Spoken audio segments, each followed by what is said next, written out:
Baik, Shalom.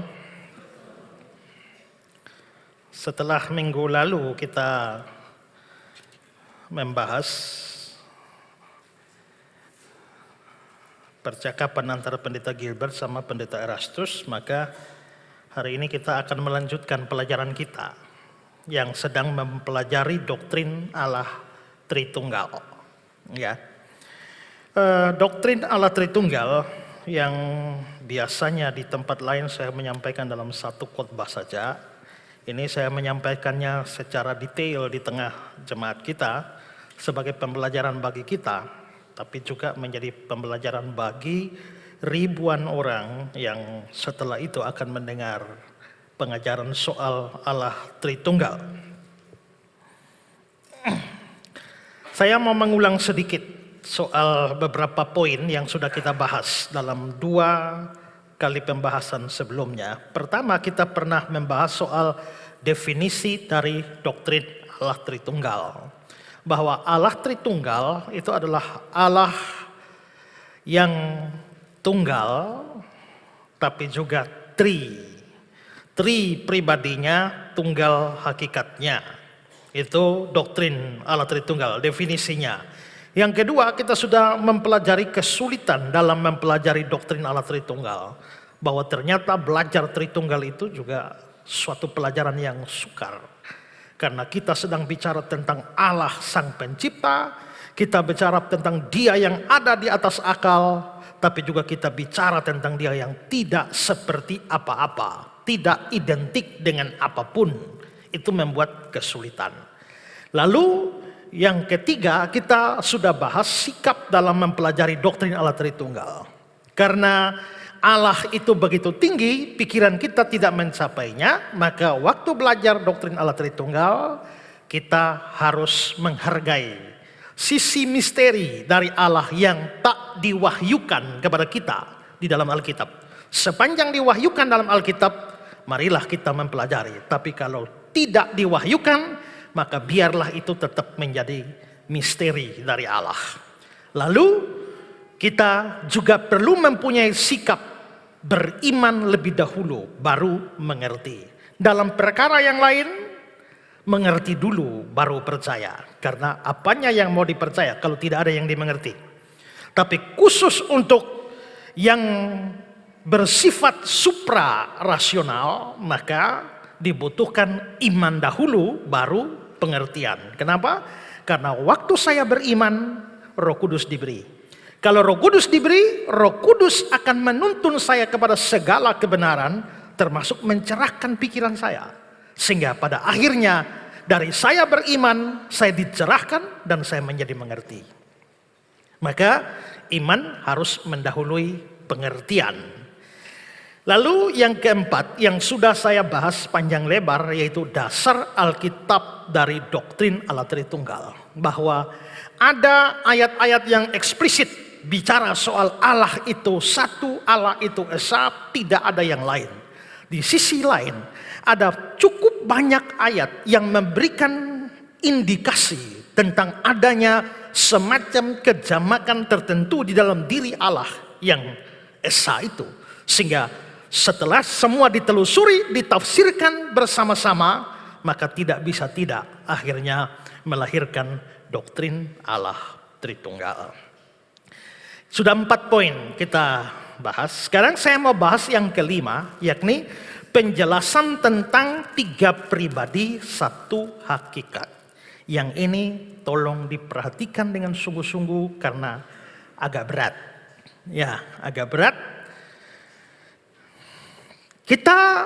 Definisi kita adalah Allah Tritunggal, artinya Allahnya tri di dalam pribadinya, atau pribadinya ada tri, ada 3, tapi hakikatnya itu tunggal atau satu. Nah, tapi saudara, mungkin saudara bingung dengan istilah-istilah ini. Sama dengan istilah Tritunggal tidak ada dalam Alkitab. Istilah Tritunggal tidak ada dalam Alkitab, tapi definisi dari Allah Tritunggal juga menggunakan istilah-istilah yang tidak bersumber dari Alkitab. Karena di mana di Alkitab ada kata hakikat yang dalam kaitan dengan Tritunggal. Memang kata hakikat sendiri ada di dalam Alkitab, tapi dikaitkan dengan konsep Trinitarian tidak ada. Ya, demikian juga kata pribadi itu adalah istilah-istilah ekstra biblikal dari luar kitab suci. Dan saudara-saudara, mengapa sampai kita atau para teolog pendahulu kita, bapak-bapak gereja itu menggunakan istilah-istilah yang tidak diambil dari Alkitab. Nah, saya mau berikan dua kutipan di sini. Pertama dari Herman Bavinck.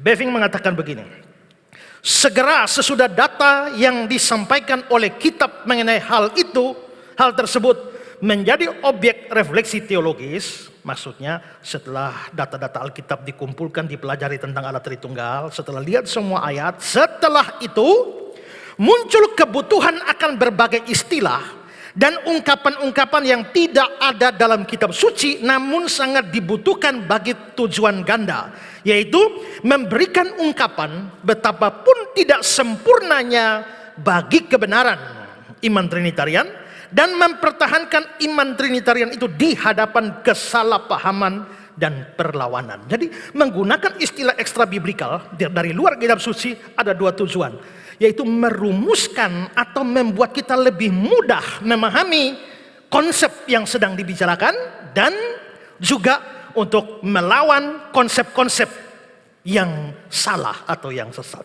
Kadang-kadang memang dibutuhkan. Ketika orang bertanya pada saya, Pak, Adam dan Hawa itu dulu omong pakai bahasa apa?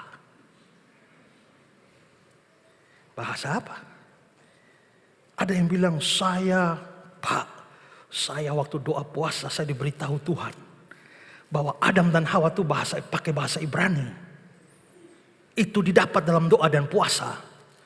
Setelah duduk-duduk saya kasih duduk dia, baru saya cerita dia. Begini ya, Ibrani ya, kata Ibrani itu muncul dari kata Eber.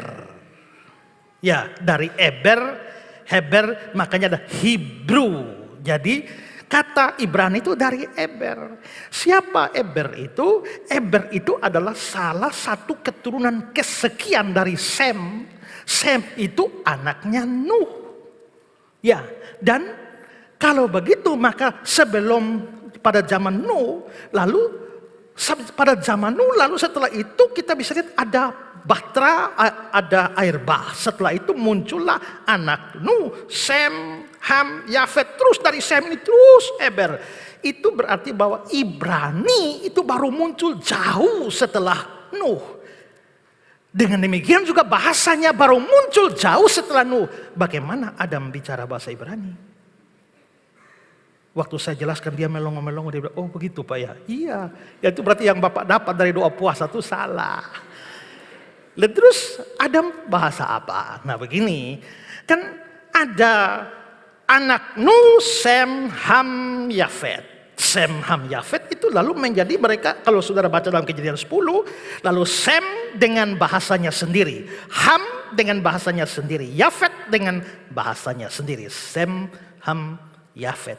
Dari sini muncul rumpun-rumpun bahasa. Maka rumpun bahasa yang masuk di dalam grup Sem disebut rumpun bahasa Semitik. Itu ada bahasa Ibrani di dalam, ada bahasa Arab di dalam. Makanya karena satu rumpun maka kadang-kadang Ibrani dan Arab itu mirip.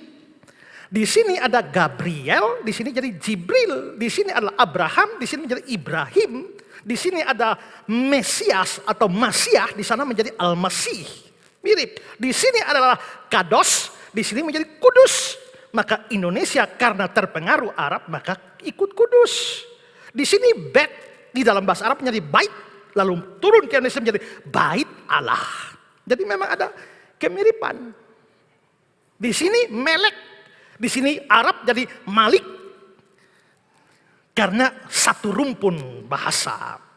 Nah, maka disebut rumpun bahasa Semitik. Dari rumpun bahasa Yafetik, lalu dari rumpun Ham menjadi Hamitik.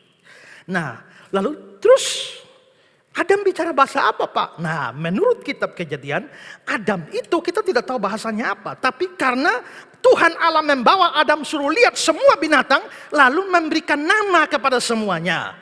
Lalu Adam dan Hawa pasti berbicara bahasa yang sangat sederhana yang khusus mereka. Kalau begitu bahasa apa, Pak? Maka saya jawab, itu bahasa Adamik. Nah, gitu kan, begitu kan? Kalau Sem itu Semitik, Yafetik, Ham, Hamitik. Kalau Adam ya Adamik. Saudara baca dimanapun tidak pernah dapat istilah Adamik. Itu istilah ciptaan saya sendiri. Nah, pada waktu kita menghadapi satu konsep tertentu yang sulit, kita dipaksa untuk menciptakan istilah-istilah tertentu untuk menggambarkan konsep yang mau kita bahas. Nah, pada waktu mempelajari semua tentang Allah yang esa di satu sisi, satu tapi juga ada kejamakan. Terus mau merumuskannya bagaimana? Disitulah para teolog, Bapak Gereja terpaksa harus menggunakan istilah-istilah, terminologi ekstra biblikal untuk menggambarkan konsep itu. Saya berikan kutipan lagi dari John Calvin. Dan penulis-penulis kuno, maksudnya bapak-bapak gereja dulu ya. Dan penulis-penulis kuno dari gereja bisa dibenarkan. Karena pada waktu mereka melihat bahwa tidak ada jalan lain untuk mempertahankan doktrin yang sehat dan murni, untuk menentang penyusunan kata yang membingungkan dan bermakna ganda dari orang-orang sesat. Maka mereka terpaksa menciptakan beberapa kata yang sebetulnya tidak mempunyai arti lain daripada apa yang diajarkan dalam kitab suci. Mereka berkata ada 3 pribadi dalam hakikat Allah yang satu dan sederhana. Jadi penggunaan istilah-istilah ekstra biblikal untuk menjelaskan konsep ini sekaligus untuk melawan ajaran-ajaran sesat. Allah Tritunggal, Tri pribadinya, tunggal hakikatnya. Nah, apa itu pribadi dan apa itu hakikat? Hakikat kadang-kadang juga digunakan istilah lain, esensi. Itu adalah unsur dasar atau zat atau inti dari sesuatu. Sedangkan pribadi adalah hasil personalisasi dari hakikat. Saya ulang, hakikat itu adalah unsur dasar atau zat atau inti dari sesuatu. Sedangkan pribadi itu adalah hasil personalisasi dari hakikat. Kalau hakikat itu dipersonalkan, maka jadilah pribadi. Jadi bedanya hakikat sama pribadi itu di mana? William Seth mengatakan begini. Jadi perbedaan sebenarnya antara hakikat dan pribadi adalah perbedaan antara zat dan bentuk.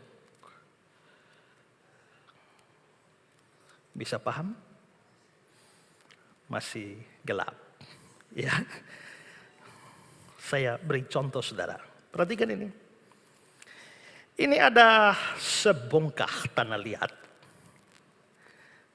Dalam bahasa-bahasa filsafat itu kadang-kadang disebut sebagai common mass. Sebongkah tanah liat ini, saya ambil satu gumpal. Saya ambil satu gumpal lagi, saya sambil gumpal. Sehingga sekarang ada 3 gumpal tanah liat yang bersumber dari common mass yang sama. Nah, gumpalan-gumpalan tanah liat yang sudah ada 3 ini disebut sebagai hakikat. Dari gumpalan tanah liat yang pertama, saya membuat sebuah pot bunga. Dari gumpalan tanah liat yang kedua, saya membuat tempat minum. Dari gumpalan tanah liat yang ketiga, saya membuat genteng. Nah, pot bunga, tempat minum, dan genteng inilah pribadi. Saudara paham? Kalau begitu saudara lihat, pot bunga bukan tempat minum. Tempat minum bukan genteng. Genteng bukan pot bunga. Itu beda-beda itu. Tapi ternyata pot bunga dari tanah liat yang sama, tempat minum dari tanah liat yang sama, genteng dari tanah liat yang sama. Maka biarpun pot bunga, tempat minum, dan genteng itu beda-beda, tapi mempunyai hakikat yang sama. Hakikatnya adalah tanah liat. Paham? Doktrin Tritunggal mengatakan bahwa Allah itu 3 pribadinya, yakni Bapa, Anak, Roh Kudus, tapi satu hakikatnya.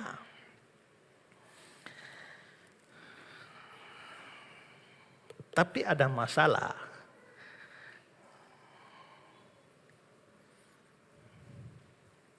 Saya minta Pak Nathan ke sini dengan Pak Romi.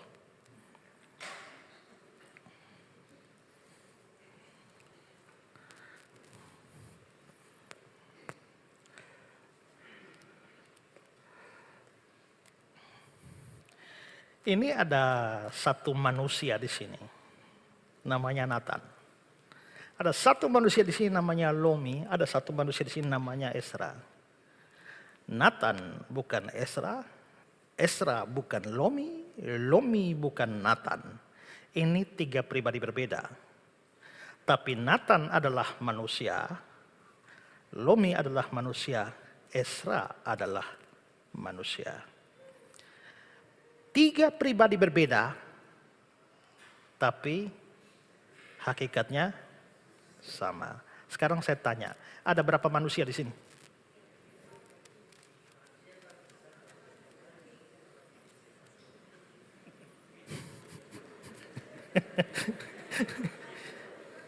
Ada berapa manusia nih?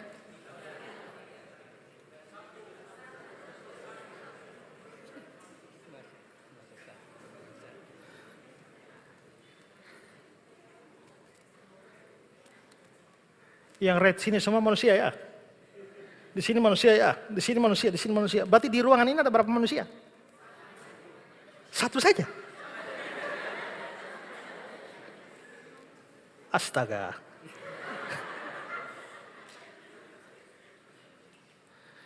Di sini ada 3 pribadi berbeda dengan hakikatnya sama. Tapi tetap tidak bisa dihindari, di sini ada 3 manusia.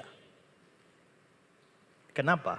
Karena kemanusiaannya Nathan dengan kemanusiaannya Ezra, dengan kemanusiaannya Lomi itu beda-beda.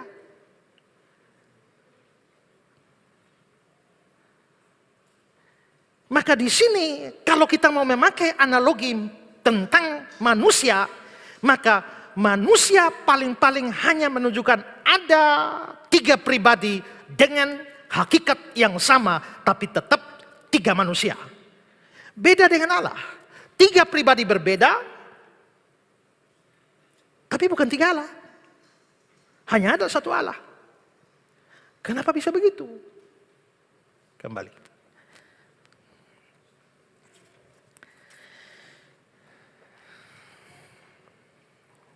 Saya beri gambaran seperti ini. Ada A, B, dan C. Next. Ini adalah beda pribadi, 3 orang. Ya. Ini adalah 3 orang. A adalah manusia. B adalah manusia. C adalah manusia. Berapa manusia? Maka di sana ada hakikatnya sama, yaitu manusia. Tapi tidak satu. Tetap 3 hakikat. Maka 3 orang itu, 3 pribadi dengan hakikat sama, tapi hakikatnya tidak satu. Saudara tahu beda sama dengan satu?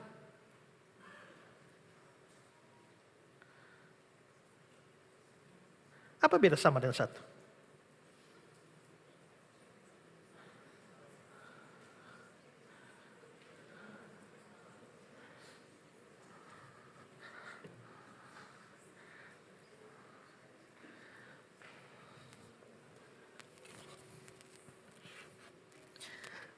remote ini sama dengan remote ini. Tapi bukan satu. Ada dua ini. Sama tapi tidak satu. Untuk manusia hakikatnya sama tapi tidak satu. Sekarang coba lihat ini. Ada Bapa, Anak, Roh Kudus. Terus Bapa, Anak, Roh Kudus itu beda pribadinya. Ada 3 oknum berbeda. Tapi Bapa itu adalah Allah. Anak adalah Allah. Roh Kudus adalah Allah. Tapi perhatikan bahwa di sana hakikatnya bukan cuma sama, tapi juga satu. Di sana tidak ada 3 hakikat. Hanya ada 1 hakikat. Dan hakikatnya sama. Jadi contoh tadi tentang Nathan, Ezra, dan Lomi itu 3 pribadi dengan hakikat sama. Tapi Allah Tritunggal itu bukan hanya 3 pribadi dengan hakikat yang sama. Hakikatnya sama, tapi satu. Karena itulah maka walaupun Nathan manusia, Lomi manusia, Ezra manusia, tapi pikiran kita bisa beda dan bisa bertentangan. Maka Lomi bisa maunya makan bakso, Nathan maunya nasi goreng. Yang ini senangnya makan tawar-tawar, yang ini senang pedas. Berarti pikiran tidak sama. Sementara 2 orang ada bersama-sama ini, satu bisa susah, satu bisa senang. Berarti perasaannya beda-beda. Satu ingin ke Jakarta, satu ingin ke Timor Leste. Kenapa bisa ada beda-beda begitu? Karena biarpun hakikatnya sama, tidak satu. Tapi Bapa, Anak, Roh Kudus, beda pribadinya, hakikatnya sama, yaitu Allah, tapi satu. Karena satu, maka mereka tidak satu pengen bakso, satu pengen nasi goreng, tidak. Perhatikan komentar dari Lauren Bednar. Setiap pribadi itu memiliki in toto esensi yang tak terbagi atau terpisahkan dari ilahi, di mana sifat dan kuasa ada dalamnya. Maka setiap pribadi memiliki pengetahuan ilahi. Hikmat, kuasa, kesucian, keadilan, kebaikan, kebenaran yang sama. Semua punya. Mereka bekerja sama dalam satu harmonisasi yang sempurna dan bersatu. Sehingga kita boleh mengatakan bahwa Allah Tritunggal bekerja dengan satu pikiran dan satu kehendak. Biarpun pikiran dan kehendak masing-masing beda. Saya mau kutip dari buku saya sendiri. Tritunggal yang Kudus. Yang saya tulis tahun 2002. Karena ketiga pribadi dari Tritunggal ini memiliki esensi sama dengan hakikat ya. Yang sama. Dan karena sifat-sifat yang ada tak dapat dipisahkan dari esensi, maka berarti bahwa semua sifat ilahi dimiliki bersama oleh masing-masing pribadi. Berarti Bapaknya Maha Kuasa, Anak mesti Maha Kuasa, Roh Kudus mesti Maha Kuasa. Bapaknya suci, Anaknya suci, Roh Kudus dia suci. Bapaknya kekal, Anaknya kekal, Roh Kudus kekal. Sama. Dan bahwa ketiga pribadi memiliki tingkatan yang sama dan sama-sama kekal. Setiap pribadi adalah Allah, memakai kuasa yang sama, mengambil bagian di dalam kemuliaan yang sama, dan sama-sama berhak disembah. Dengan demikian maka doktrin Tritunggal tidak dapat membawa kepada triteisme, 3 Allah. Karena meskipun ada 3 pribadi di dalam kealahan, tapi hanya ada satu esensi. Dengan demikian maka hanya ada satu Allah. Satu esensi hidup yang berada dalam 3 pribadi. Ketiga pribadi yang dihubungkan dengan esensi ilahi bukan 3 individu seperti Abraham, Ishak, Yakub kepada sifat manusia. Mereka hanya satu Allah, bukan triad, tapi trinitas. Maka Tritunggal tidak bisa dianggap atau diilustrasikan seperti Nathan, Ezra, dan Lomi tadi. Atau Abraham, Ishak, Yakub, tidak bisa. Tidak memadai. Terus masih dari buku saya. Kesatuan hakikat itu mengakibatkan adanya kesatuan kehendak dan pikiran. Di antara pribadi-pribadi Tritunggal ini tidak terdapat pertentangan kehendak, pikiran, dan pendapat sendiri-sendiri. Mereka tidak memiliki satu kehendak, tapi memiliki kehendak yang satu. Ngerti kah? Mereka tidak memiliki satu kehendak, karena di sana ada 3 kehendak. Kehendaknya Bapa, kehendaknya Anak, kehendaknya Roh Kudus. Tapi mereka memiliki kehendak yang satu. Maksudnya tidak terpecah-pecah. Apa yang dikehendaki pasti sama. Mereka tidak memiliki kehendak yang sama, tapi memiliki kesamaan kehendak. Atau dengan kata lain, terdapat kehendak yang berbeda, masing-masing memiliki kehendak pribadi, tapi tidak terdapat perbedaan kehendak. Di sini dapat dilihat bahwa kesatuan hakikat dalam Allah Tritunggal itu tidak terancam dengan kejamakan pribadi di dalamnya. Malah kesatuan hakikat itu membuat mereka, pribadi-pribadi Allah Tritunggal, dapat berelasi dengan harmonis. Dengan kata lain, Allah Tritunggal masih tetap berada dalam satu hakikat yang tak terpisahkan. Sekalipun dengan oknum-oknum atau pribadi-pribadi yang berbeda.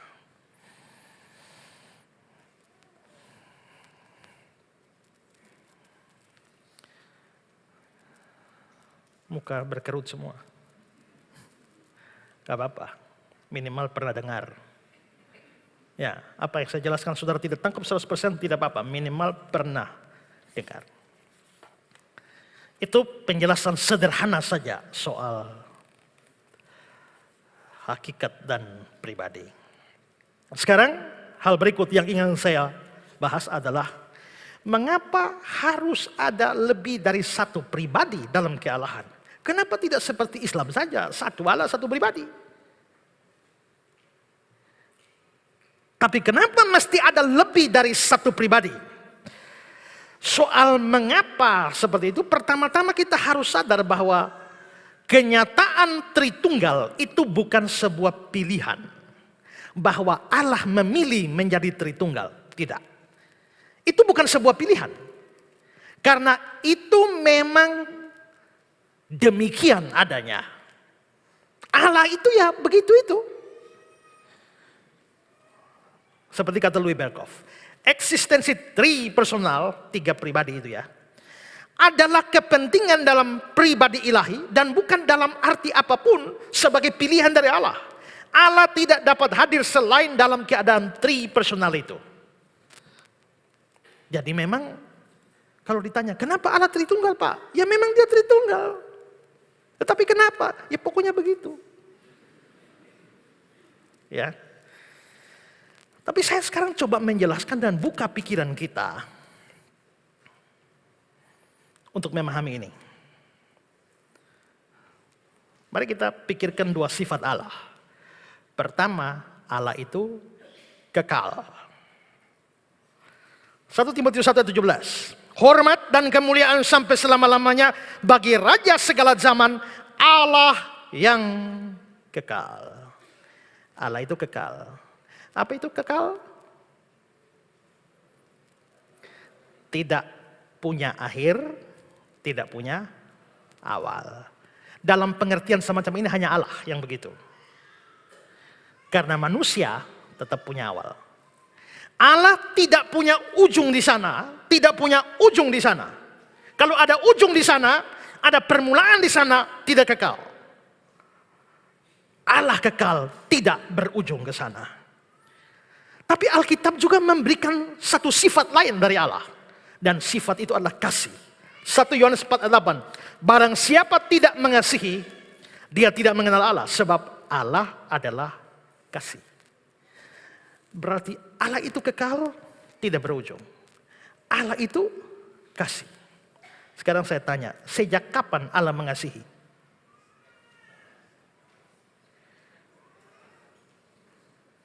Sejak kapan Allah mengasihi? Allah itu kasih sejak kapan?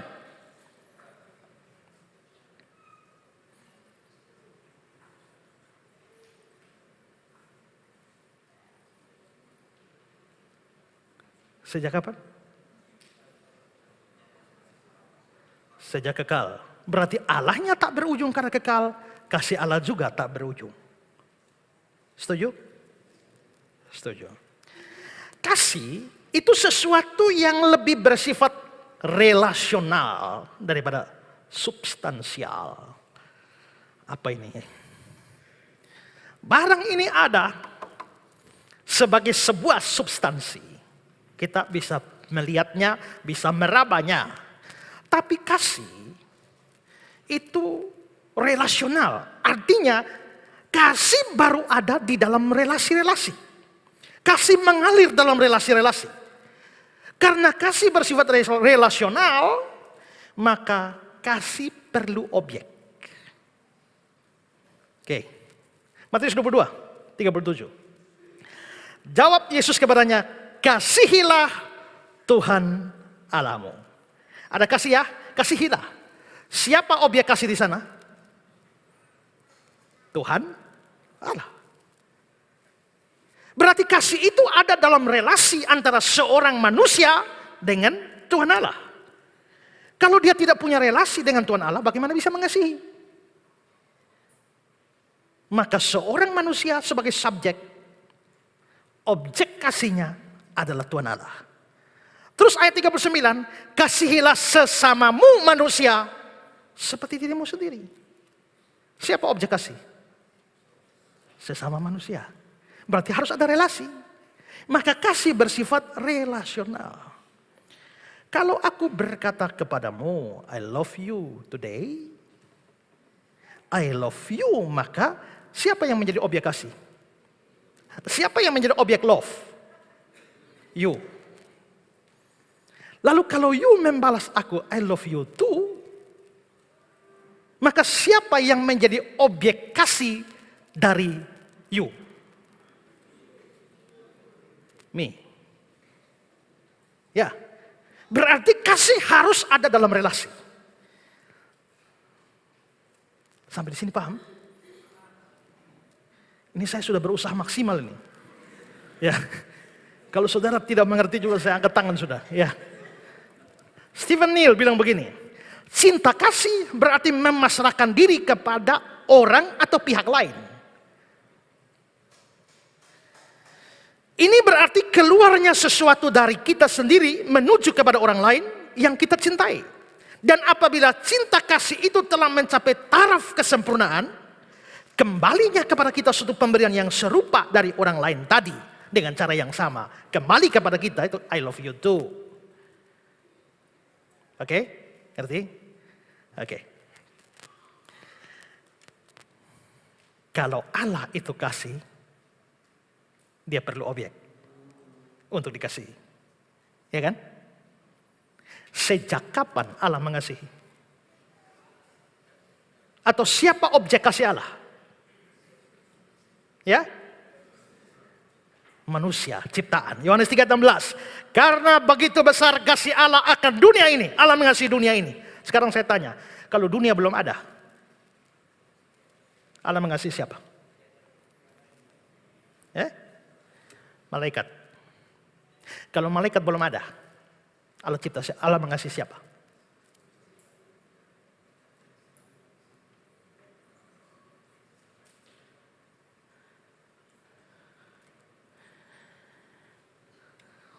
Coba saudara pikir, kalau Allah cuma satu pribadi, sendirian, waktu dia cipta manusia, dia kasihnya mengalir dalam relasi dengan manusia.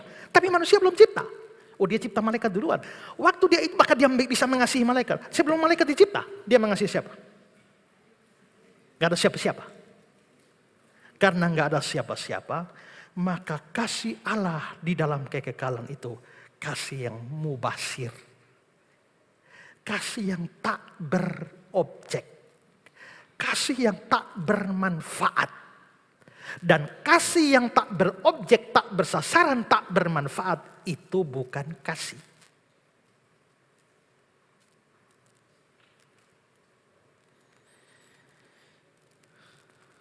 Jadi bayangkan kalau Allah hanya satu pribadi. Dia benar-benar menghabiskan banyak zaman dalam kekekalan dengan sendirian tanpa kasih. DRC. Jika Allah adalah hanya satu pribadi yang agung, maka kita harus berpikir bahwa dia menunggu sampai seluruh alam semesta diciptakan sebelum kasihnya bisa menemukan objek untuk memberi kasihnya. Dia harus tunggu dulu sampai kapan mencipta baru bisa mengasihi. Sebelum mencipta nggak bisa mengasihi, padahal kasih Allah kekal.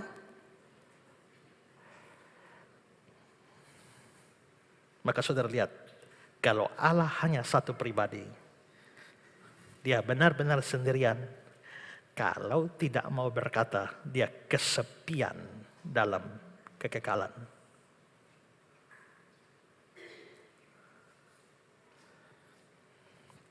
Ini saya omong nih speednya pelan sekali ya, lambat sekali ya supaya ngerti ya. Oke? Tapi apakah memang Allah tidak punya objek kasih sebelum ada ciptaan? Alkitab berkata bahwa Allah sebelum mencipta dunia punya objek kasih. Di dalam kitab Amsal atau kitab Amsal sendiri terkenal dengan konsep tentang hikmat. Dan beberapa bagian dari hikmat di dalam kitab Amsal itu dipersonifikasi. Atau hikmatnya digambarkan seperti orang. Maka hikmat bisa berlari, hikmat bisa bermain-main. Kan hikmat itu kan abstrak. Ketika anganku meloncati gunung-gunung. Masa angan bisa meloncati gunung? Itu namanya angan sedang dipersonifikasi. Nyiur melambai-lambai memanggil pulang. My valley, my valley. Kok nyiur melambai-lambai panggil pulang? Itu kan kena tiup angin. Ya itu namanya nyiur sedang dipersonifikasi. Nah dalam kitab Amsal ada personifikasi dari hikmat.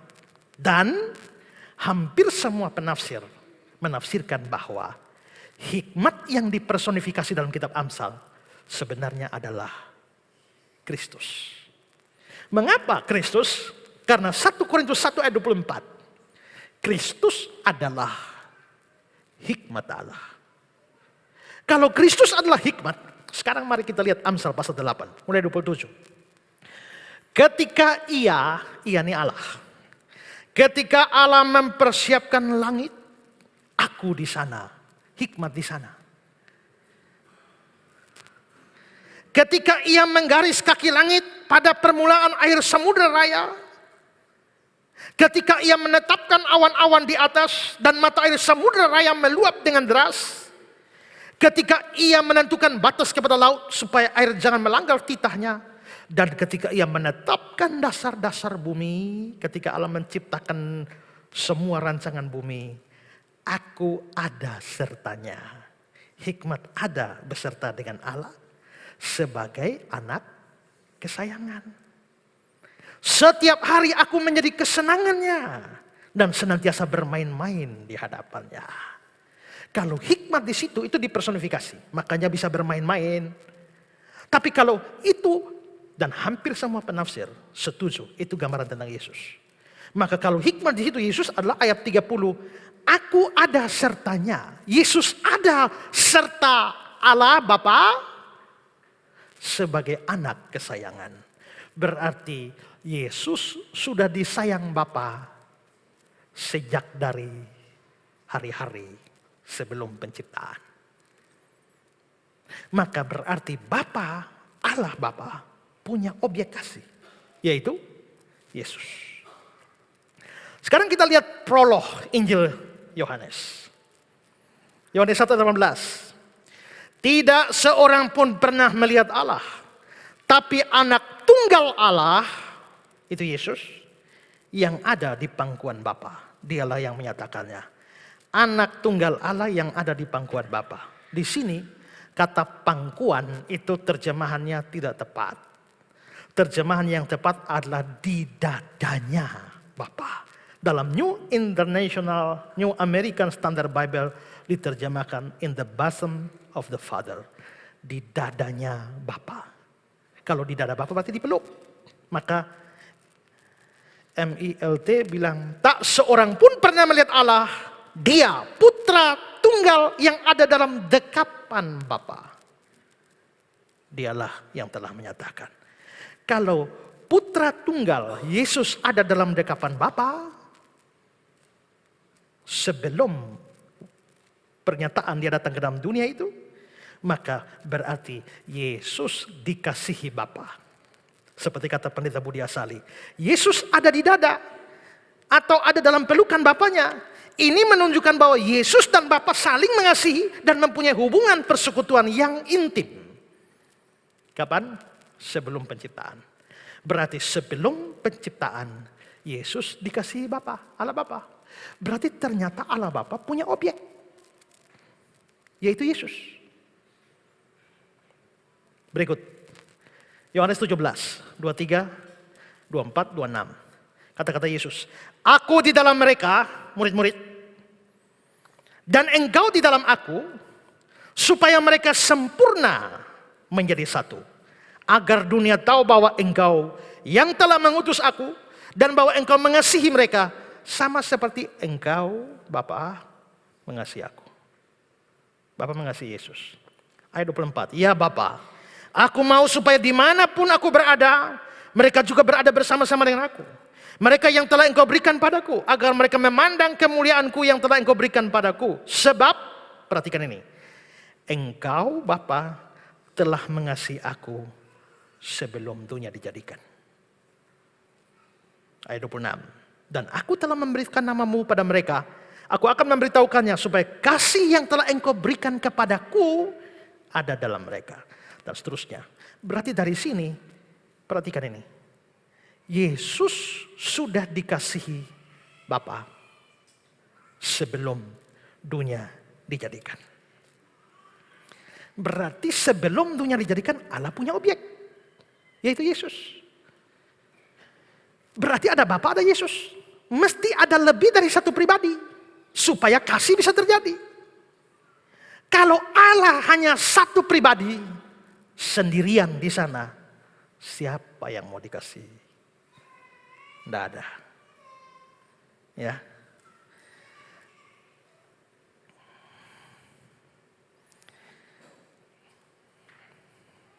Berarti sebelum dunia diciptakan, Bapa mengasihi siapa? Yesus. Sebelum Yesus diciptakan,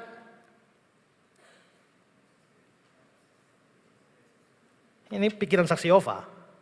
Kan saksi Yehova anggapkan Yesus diciptakan. Ayo, tanya saksi Yehova. Sebelum Yesus diciptakan, Bapa mengasihi siapa?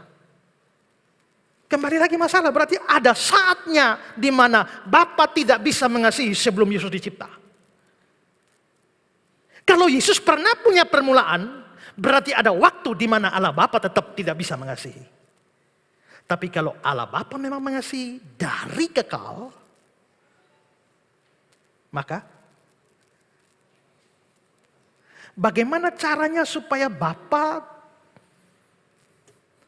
tidak pernah ada saat di mana Bapa tidak mengasihi? Gini. Kalau Yesus ada di sini, Bapa mengasihi. Bapa mengasihi Yesus. Tapi waktu di sini, kan di sini Yesus baru ada. Sebelum di sini, Bapa tidak mengasihi. Kalau begitu bagaimana Yesus di sini? Diadakan di sini. Kalau Yesus di sini, ya Bapa mengasihi di sini. Sebelum di sini. Kalau begitu Yesusnya disinikan. Lalu Bapa mengasihi. Sebelumnya di sini. Loh kenapa sampai kapan? Kan kekal, tidak ada ujung. Jadi bagaimana supaya Bapa tidak pernah mempunyai saat di mana tidak mengasihi? Bagaimana? Yesusnya juga harus tidak berujung. Supaya kasih ini juga tetap tidak berujung.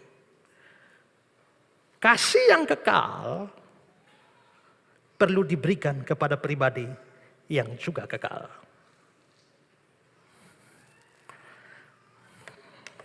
Saya kasih kutipan dari kata-kata saya.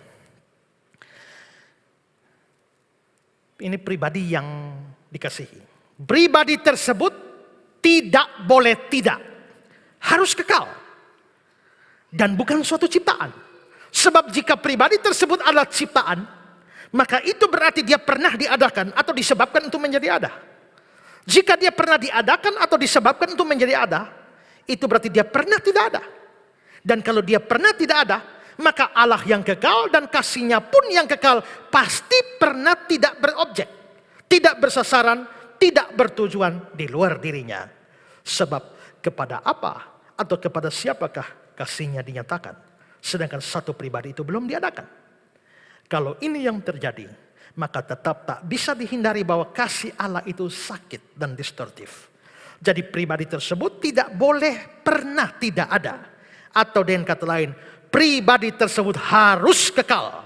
Sebab Allah itu kekal, kasih-Nya pun kekal. Hanya pribadi yang kekal sajalah yang dapat menerima kasih yang kekal sejak kekal sampai kekal. Atau kasih yang kekal hanya dapat terjadi dari dan kepada yang kekal.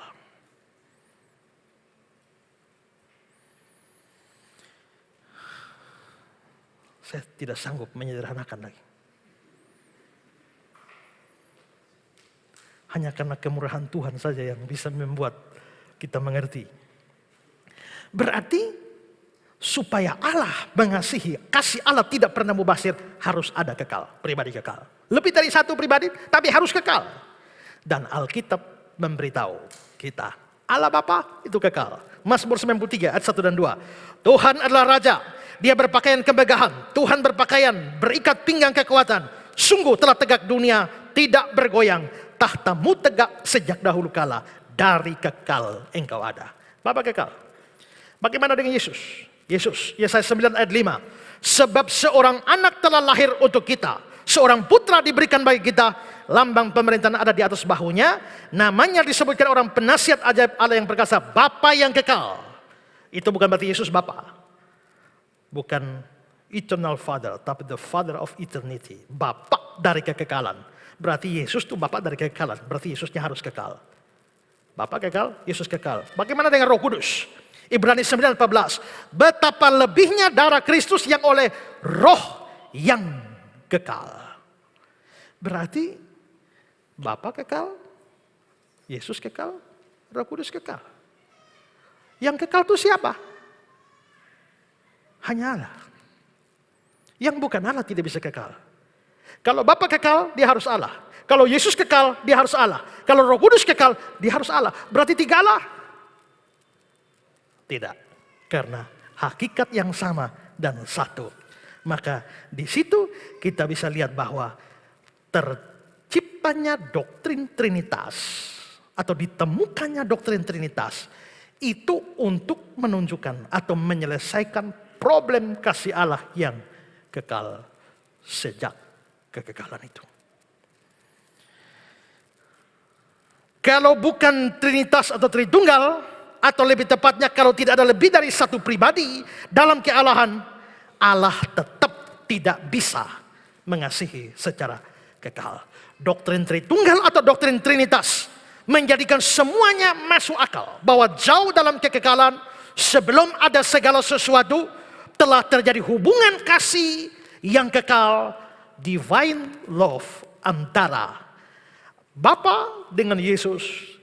Walaupun Roh Kudus tidak disebutkan, tapi itu keniscayaan. Roh Kudus dengan Yesus dan Yesus dengan Bapa. Telah tercipta hubungan relasi kasih yang kekal di dalam kekekalan sebelum ada ciptaan apapun.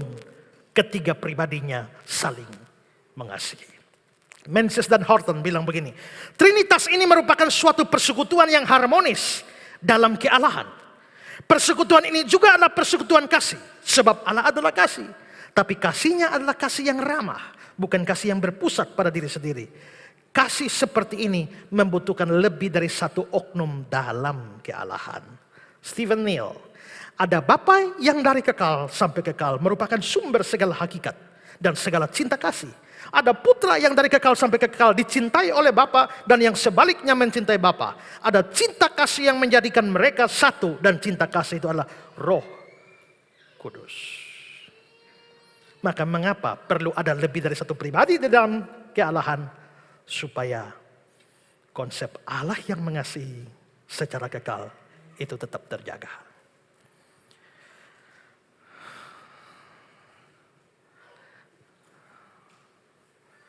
Ketiga, terakhir. Tidak usah banyak, kalau berat begini tidak usah banyak. Ketiga, apakah doktrin Allah Tritunggal adalah produk konsili Nisea? Nah, ini penting untuk kita ketahui. Kenapa? Karena doktrin Tritunggal tidak bisa dipisahkan dengan Kristologi, doktrin Kristus. Karena kalau Kristus bukan Allah, Tritunggal tidak ada. Maka doktrin Tritunggal dan Kristologi jatuh bangun sama-sama. Satu ditegakkan, menegakkan yang lain. Kalau doktrin Tritunggal benar, Yesus harus Allah. Kalau Yesus Allah, maka Allah harus Tritunggal bersama dengan pribadi lain, yaitu Roh Kudus. Tapi ingat bahwa ada satu hal yang seringkali menjadi serangan dari Unitarian, Saksi Yehova, bahkan Islam. Menganggap bahwa doktrin Tritunggal itu hasil produk konsili Nisea. Konsili itu sidang gereja. Bahasa Arabnya muktamar. Konsili Nisea itu terjadi tahun 325, yang mana terjadi konflik besar antara Athanasius dan Arius. Waktu itu Arius didukung oleh pihak kerajaan, mengajarkan ajaran sesat. Dan Athanasius berjuang melawan, sampai karena Arius didukung oleh kerajaan, Athanasius sampai dikucilkan 52 kali. Tapi dia terus berjuang sampai hari ini. Kita punya pengajaran yang benar. Karena itu melawan ajaran sesat itu jangan lemah lembut. Perlu keras. Ya. Jangan bermanis-manis dengan para penyesat. Nah,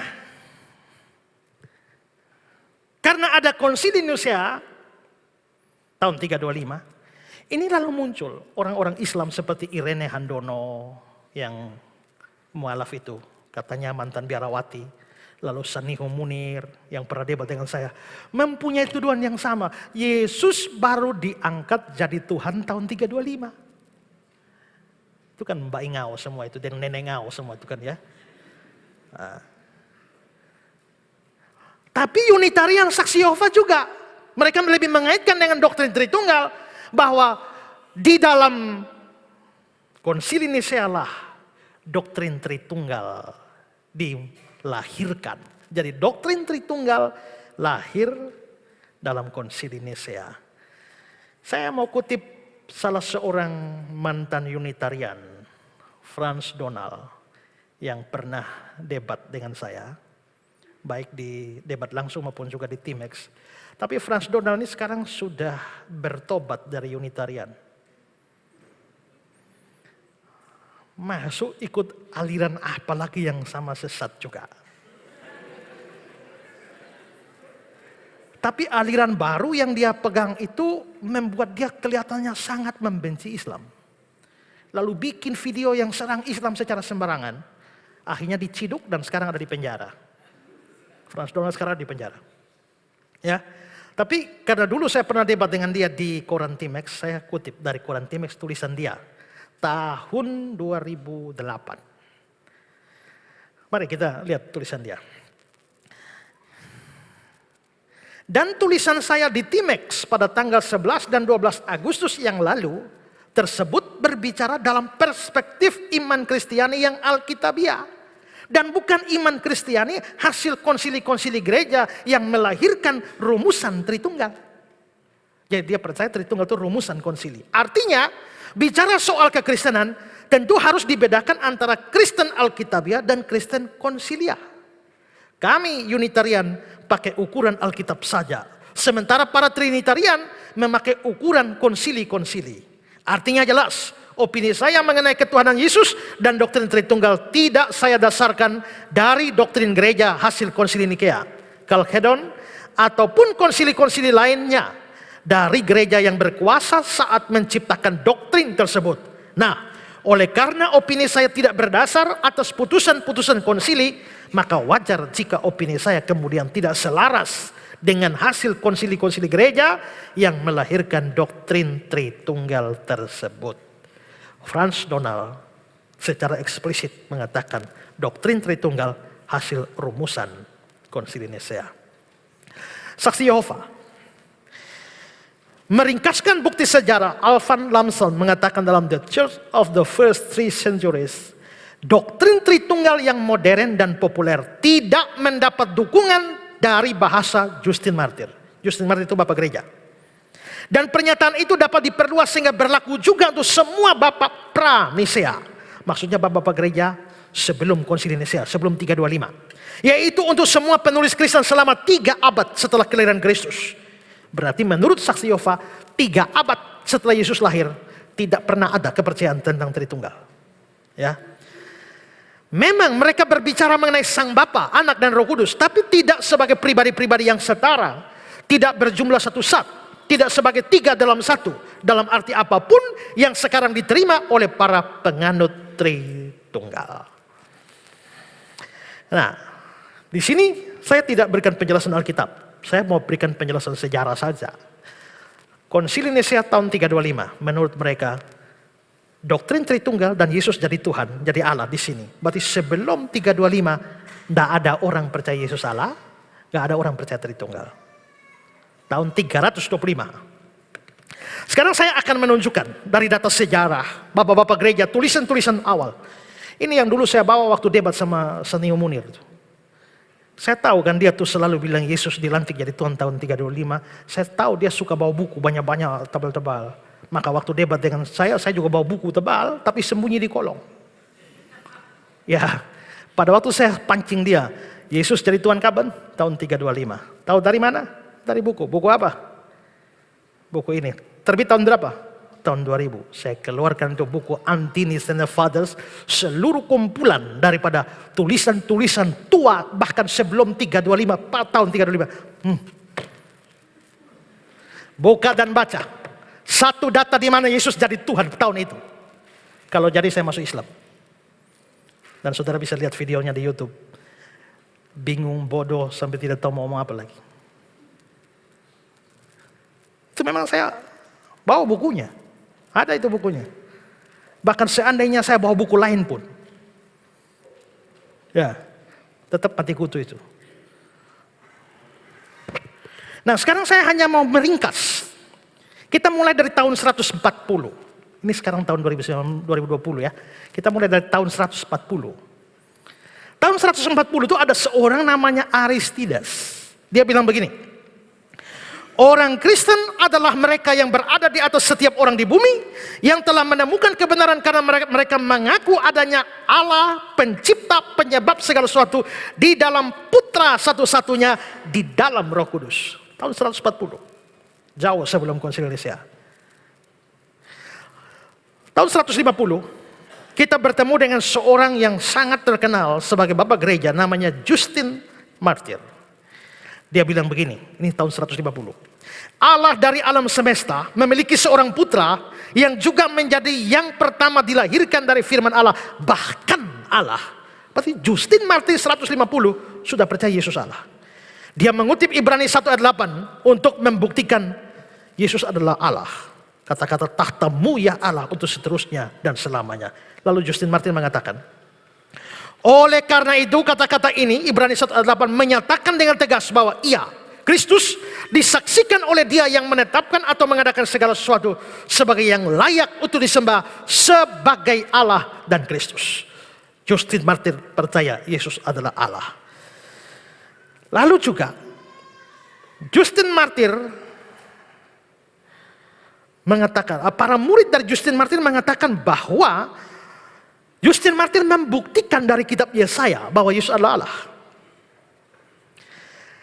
Pada zaman Justin Martyr, tahun 150, dia mempunyai satu musuh bebuyutan dalam doktrin, lawan. Namanya Tripo. Dan mereka kalau debat, bikin surat. Justin Martyr membahas ajaran, membela iman Kristen, kirim ke Tripo. Tripo balas, Justin Martyr lagi, Tripo lagi. Terus berjilid-jilid. Jadi debat teologi membela doktrin Tritunggal dan kealahan itu tahun 150 Justin Martyr sudah melakukan itu, ya. Nah, Justin Martyr mengatakan pada Trippo begini. Ia yang dipanggil sebagai seorang manusia oleh Yeskiel, anak manusia oleh Daniel, seorang anak oleh Yesaya, dan Kristus dan Allah yang disembah oleh Daud. Untuk itu engkau harus mengerti bahwa dia yang dicatat oleh para nabi tidak bisa kamu tolak, bahwa dia adalah Allah. Dalam tulisan serangan Trippo kepada Irenaeus, kepada Justin Martyr, Trippo bilang begini. Kamu berkata bahwa Kristus sebagai Allah sebelum segala zaman, dan bahwa dia merendahkan diri dilahirkan dari manusia. Kamu berkata, berarti Trippo memberikan pernyataan apa yang dipercaya oleh Justin Martyr. Berarti Justin Martyr percaya Kristus itu Allah. Pada tahun 150 ada seorang lain namanya Polikarpus. Polikarpus ini cucu muridnya Tuhan Yesus. Yesus punya murid Yohanes. Yohanes punya murid Polikarpus. Nanti Polikarpus. Nah, jadi dia uskup di Smyrna.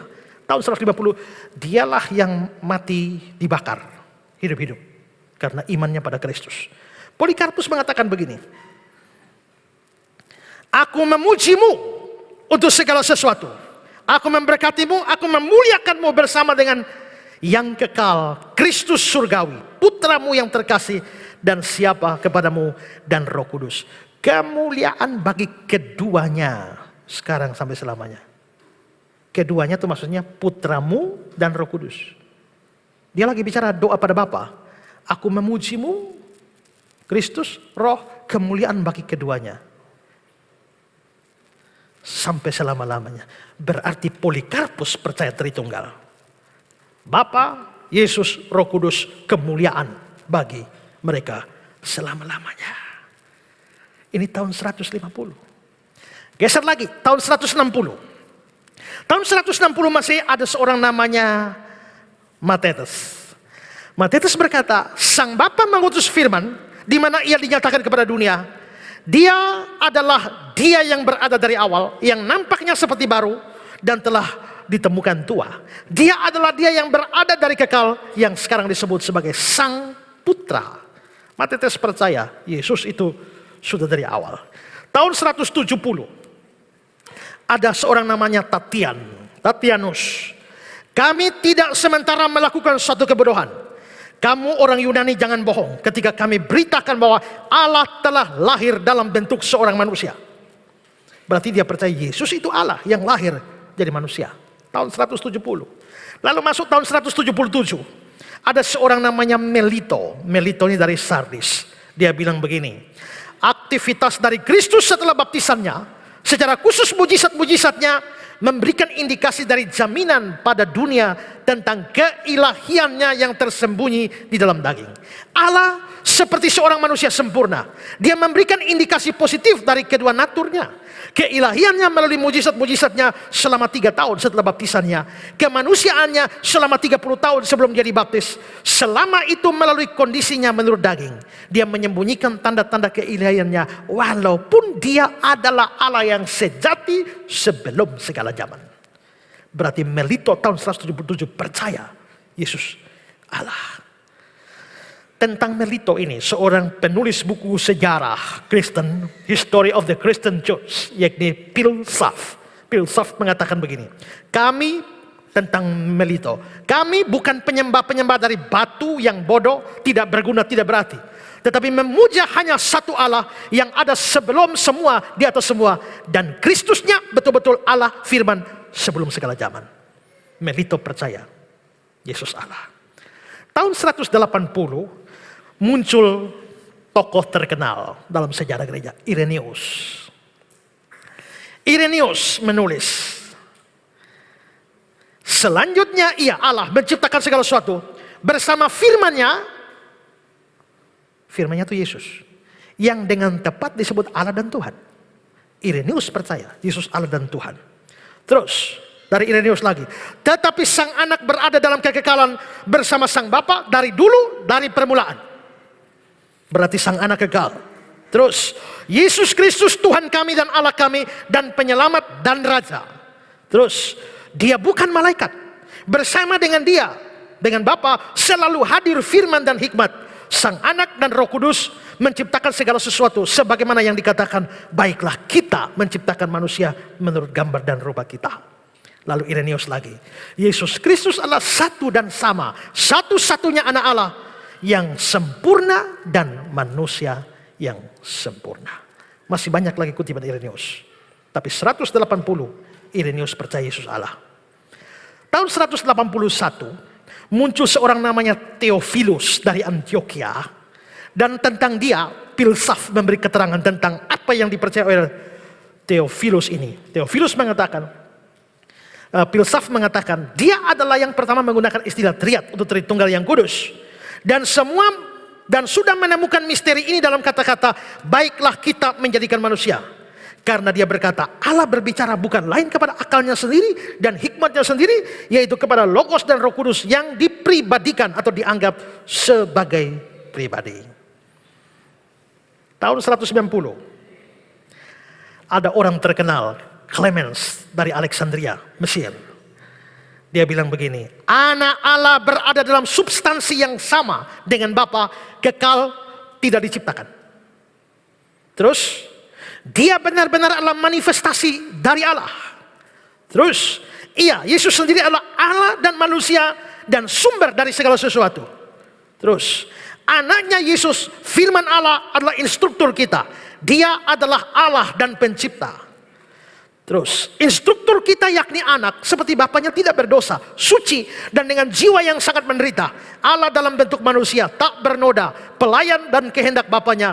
Firman yang adalah Allah, yang berada dalam Allah, tangan kanan Allah, dalam bentuk Allah adalah Allah. Clemens lagi, aku mengerti bahwa tidak ada hal lain lagi yang lebih daripada Tritunggal yang kudus. Yang ketiga adalah Roh Kudus dan anak yang kedua yang olehnya segala sesuatu diciptakan menurut kehendak Sang Bapa. Ini tahun 190. Berarti 190 rumusan Tritunggal sudah dipercaya. Masuk tahun 200. Ini saya mau menunjukkan bahwa ini kepercayaan sudah tua, ya. Tahun 200 Masehi muncul nama Tertullianus. Tertullian, semua kitab suci memberikan dasar yang jelas dari Tritunggal. Tertullian lagi, Allah berbicara dalam bentuk plural. Baiklah kita menciptakan manusia menurut gambar dan rupa kita. Karena sudah ada di sana anaknya, pribadi kedua, firmannya sendiri, dan ketiga, roh dalam firman itu. Satu substansi dalam tiga pribadi yang koheren. Dia adalah satu Bapa, Anak, Roh Kudus. Pada tahun 200 juga muncul orang lain namanya Hippolytus. Hippolytus mengatakan, marilah kita percaya saudara-saudara yang kekasih, berdasarkan tradisi para rasul, bahwa Allah Sang Firman turun dari surga. Dia sekarang datang ke dalam dunia, telah bermanifestasi sebagai Allah dalam tubuh, datang sebagai manusia yang sempurna. Terus, Kristus adalah Allah di atas segalanya. Tahun 225. Muncul nama besar Origenes. Origenes bilang, dan kiranya kamu dapat mengerti bahwa kemahakuasaan Bapa dan Anak adalah satu dan sama. Seperti Allah dan Tuhan adalah satu dan sama dengan Bapa. Dengarlah dengan sungguh-sungguh perkataan Yohanes dalam kitab Wahyu. Aku adalah Alfa dan Omega, firman Tuhan Allah yang ada, yang sudah ada, yang akan datang, yang maha kuasa. Sebab siapa lagi yang akan datang selain daripada Kristus? Dan bagaimana tidak ada satu keraguan melihat Bapa sebagai Allah, maka Sang Juru Selamat juga adalah Allah. Karena Bapa disebut Maha Kuasa, maka tidak ada satupun yang dapat menolak bahwa Anak Allah juga Maha Kuasa. Origenes lagi, tidak ada dalam Tritunggal yang dapat disebut sebagai terbesar atau lebih kecil. Berarti Origenes punya doktrin beda dengan Erastus. Karena Erastus bilang Bapa lebih besar dari Yesus. Origenes bilang tidak ada dalam Tritunggal yang dapat disebut terbesar atau lebih kecil. Sejak sumber dari keilahian dan sendiri memuat segala sesuatu dari perkataan dan pikirannya, dari kuasa mulutnya menguduskan segala sesuatu yang memang berharga. Terus poin-poin khusus yang dengan sangat jelas diteruskan melalui pengajaran para rasul adalah, yang pertama, ada satu Allah yang menciptakan, mengatur segala sesuatu. Kedua, Allah adalah Yesus Kristus sendiri, berasal dari Allah Bapa sebelum segala ciptaan. Walaupun dia Allah, dia menjadi daging dan mengambil rupa manusia, namun dia tetap dia adanya, yaitu Allah. Origenes percaya dia Allah jadi manusia, tapi tetap Allah. Kalau Erastus percaya Yesus Allah jadi manusia, kosong, habis, hilang, lenyap semua pikiran. Maka sebenarnya doktrin Erastus itu sudah bertentangan dengan, jangankan dengan kitab suci, dengan ajaran bapak-bapak gereja, sudah salah. Tahun 235 muncul seorang namanya Novatianus. Alkitab menjelaskan Kristus sebagai Allah sebanyak menjelaskan Allah sebagai manusia. Alkitab menjelaskan Yesus Kristus sebagai manusia, terlebih lagi menjelaskan Kristus Tuhan sebagai Allah. Karena tidak dirancangkan untuk dia sebagai anak Allah saja, tetapi juga sebagai anak manusia. Atau bukan saja dikatakan sebagai anak manusia, tapi juga biasa berbicara sebagai anak Allah. Jadi dia adalah anak Allah dan anak manusia. Dia dua-duanya. Menjadi tidak sempurna jika dia hanya salah satu. Dia tidak dapat menjadi salah satu saja. Dan sebagaimana naturnya telah menentukan bahwa dia harus dipercaya sebagai manusia yang berasal dari manusia, maka natur yang sama telah menentukan dia sebagai anak Allah yang adalah Allah. Karena itu, biarlah mereka yang membaca bahwa Yesus Kristus anak manusia itu adalah manusia juga yang membaca bahwa Yesus yang sama juga adalah Allah dan anak Allah. Tahun 250 muncul orang besar lagi, namanya Ignatius. Ignatius bilang, kita juga punya seorang tabib, yaitu Tuhan Allah kita, Yesus Kristus. Sang Firman dan anak tunggal Allah sebelum waktu ada, yang kemudian menjadi manusia dari perawan Maria. Bagi Allah kita, Yesus Kristus ada dalam Bapa adalah pernyataan yang lebih jelas. Tahun 253 muncul Kiprianus. Siapa yang menyangkal Yesus sebagai Allah tidak dapat menjadi bait Roh Kudus. Tahun 262 ada seorang namanya Gregorius. Dia bilang begini, tetapi beberapa orang telah memperlakukan Roh Kudus secara tidak benar ketika mereka dengan yakin menyatakan bahwa tidak ada tiga pribadi dan memperkenalkan ide satu pribadi tanpa substansi. Alasan kita berbeda dengan Sabellius yang percaya bahwa Bapa dan Yesus adalah pribadi yang sama. Inilah keyakinan kita. Karena kita percaya tiga pribadi yang disebut Bapa, Anak, Roh Kudus menyatakan memiliki satu ketuhanan. Karena satu keilahian ditunjukkan berdasarkan natur dalam Tritunggal yang menguatkan keesaan dari natur. Tetapi jika mereka berkata bagaimana mungkin ada tiga pribadi tapi satu keilahian, kita seharusnya menjawab bahwa memang ada tiga pribadi. Karena ada pribadi Allah Bapa, pribadi Anak, pribadi Roh Kudus. Memang tiga tapi satu keilahian. Karena hanya ada satu substansi dari Tritunggal. Terakhir tahun 305. Ingat ya, Konsili Nikea 325. Ini tahun 305 muncul seorang namanya Methodius. Karena kerajaan Bapa, Anak, Roh Kudus adalah satu. Bahkan substansi mereka adalah satu. Substansi itu sama dengan hakikat tadi. Dan kedaulatannya satu. Yang mana dengan pemujaan yang satu dan sama, kita menyembah satu Allah dalam tiga pribadi, Tritunggal. Sumber hidup tanpa awal, tidak diciptakan, tanpa akhir dan tak tergantikan. Karena Allah Bapa tidak akan pernah berhenti menjadi Bapa, maupun Anak berhenti jadi Anak dan Raja, pun Roh Kudus tidak berhenti menjadi sebagaimana adanya Dia. Karena pribadi dalam Tritunggal tidak akan mengalami pengurangan dalam kekekalan, komunikasi dan kedaulatan. Dan seorang lain namanya Arnobius. Memang ada beberapa orang yang gusar, marah dengan bersemangat berkata, apakah Kristus Tuhanmu? Memang Dia Tuhan dan Allah. Dari kuasa yang tersembunyi menjadi jawaban buat kita. Tahun 307 muncul Lactantius. Dia adalah anak Allah dalam roh, anak manusia dalam daging. Jadi dia Allah dan manusia. Saya sudah berikan semua sumber ini. Tahun 140 terakhir 307. Konsili Nikea tahun 325. Bagaimana bisa mereka menipu bahwa Yesus baru jadi Tuhan tahun 325? Bagaimana bisa mereka memfitnah bahwa doktrin Tritunggal baru dirumuskan, dihasilkan, dilahirkan tahun 325. Itu kebohongan dan penipuan. Karena itu ini sekaligus menjawab Unitarian, sekaligus menjawab Saksi Yehova, tapi sekaligus menjawab tuduhan Islam bahwa Yesus baru jadi Tuhan dan Allah tahun 325. Maka orang-orang seperti Irene Handono, Sanio Munir, dan Islam-Islam yang lain, mereka hanya menyebarkan kebohongan tentang iman kita. Cukup sampai di sini. Melelahkan memang, tapi saya lebih lelah. Gak apa-apa. Karena khotbah seperti ini dibutuhkan oleh ribuan orang. Bukan hanya kita, ribuan orang di luar sana akan sangat bermanfaat bagi mereka. Pada seri berikut, saya mulai akan membahas ajaran-ajaran sesat seputar Tritunggal. Ya, ada Hinisme, ada Liawisme, ada Widuriwisme, ada Erastusianisme, dan lain sebagainya akan kita bahas dalam seri berikut. Tuhan memberkati kita. Amin.